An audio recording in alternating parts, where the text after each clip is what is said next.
जय श्री राम। बहुत स्वागत आपका आपके अपने बेहद खास कार्यक्रम में। मैं हूं आपके साथ आपका अपना डॉक्टर राज मिश्रा। कुंभ, इस बार भव्य कुंभ, दिव्य कुंभ का आयोजन होने जा रहा है प्रयाग में।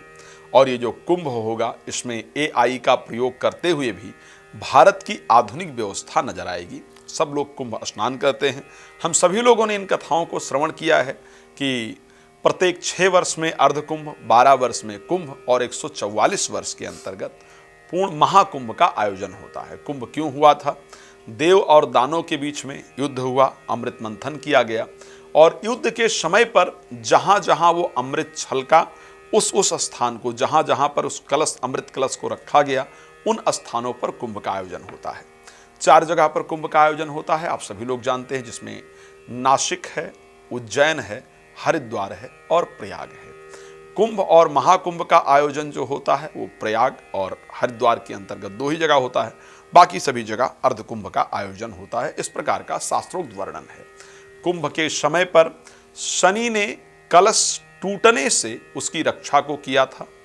बृहस्पति ने चंद्रमा ने कलश को छुपाया था। सूर्य ने कलश टूटने से उसकी रक्षा की थी और बृहस्पति ने कलश को बचाया था। शनि बृहस्पति और सूर्य का एक विशेष जब परिवर्तन होता है अलग अलग राशियों के अंतर्गत, तो फिर ऐसी परिस्थिति में कुंभ का आयोजन किया जाता है। मेरा उद्देश्य वो नहीं है। और क्योंकि इस बार प्रयाग के अंतर्गत कुंभ है और प्रयाग के वर्णन को किया जाए तो श्री रामचरितमानस में बहुत सुंदर वर्णन आता है। श्री रामचरितमानस की जो रचना, उसको जो याज्ञवल्क्य और भारद्वाज जी का आपस में वार्तालाप हुआ, वो प्रयाग में हुआ था। श्री रामचरितमानस में चौपाई भी आती है, माघ मकर गति जब रवि होई और तीर्थ पति आव सब कोई, देव दनुज किन्नर नर श्रेणी और सादर मज्जहि सकल त्रिवेणी। प्रयाग में सभी तीर्थ आते हैं और अपने अपने पापों को नष्ट करते हैं। कुंभ आप और हम ही नहीं, देवता भी कुंभ को बहुत प्रसन्नता के साथ मनाते हैं, ऐसा शास्त्रों पूरा वर्णन मिलता है। अब कुंभ 13 जनवरी को पौष मास की पूर्णिमा है। किस चीज के लिए आपको कुंभ में कब स्नान करने जाना चाहिए? वैसे तो कभी भी जाया जा सकता है, लेकिन जो शाही स्नान है, किस दिन कुंभ में किस चीज के लिए स्नान करने जाना चाहिए?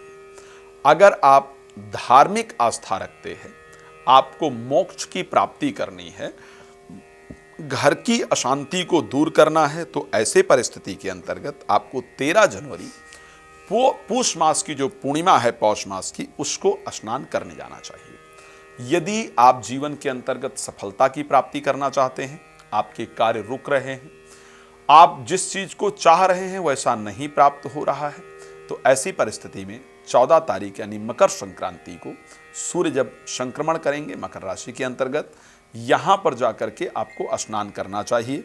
इस समय स्नान करने से आपकी जो सूर्यकृत ऊर्जा है उसमें वृद्धि हो जाएगी और आपके रुके हुए कार्य बनने प्रारंभ हो जाएंगे। आपकी मान सम्मान, प्रतिष्ठा इत्यादि बढ़ेगी। स्पेशली सरकारी नौकरी प्राप्त करने वालों को या सरकारी क्षेत्र में रुके हुए कार्य को बनवाने वालों को इसी समय पर जाकर के स्नान करने की आवश्यकता होती है।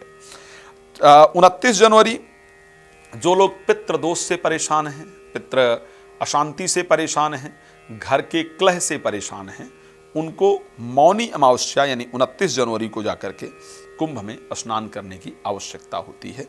जो लोग एजुकेशन से रिलेटेड चीज़ों को लेकर के परेशान हैं, एग्ज़ाम क्लियर नहीं हो रहा है, बच्चे परेशान हो रहे हैं, एजुकेशन में पढ़ाई मन नहीं लग रहा है आपके बच्चे का, उसके बिहेवियर से परेशान हैं, तो आपको बसंत पंचमी यानी 3 फरवरी को जाकर के स्नान करना चाहिए।